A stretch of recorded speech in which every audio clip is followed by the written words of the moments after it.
Keling, qaysi tomonga? Assalomu mikrofonga. Mikrofon qayerda? Konechkaga. Nima qilasizlar? Nima qilish meni hozirga aytib berishim kerak?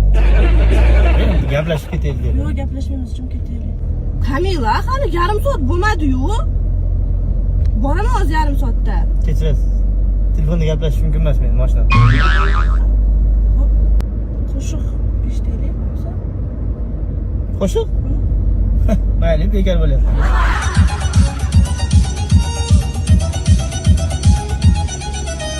Saçını şamanlar, maydalar, kaşını çemirgen neyseler.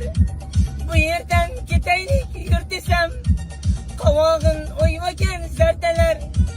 Gitseden yugurgen kança, min bilen pinhane uçraşken kança.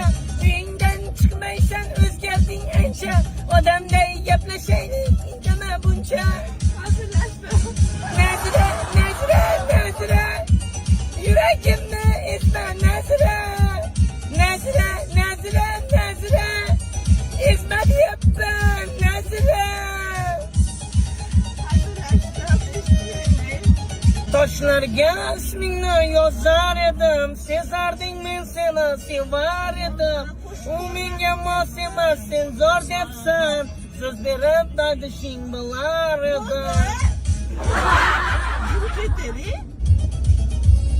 Ajrashganmisiz? Yo'q, xotinim bor. Yo'q, ovozingiz bilan.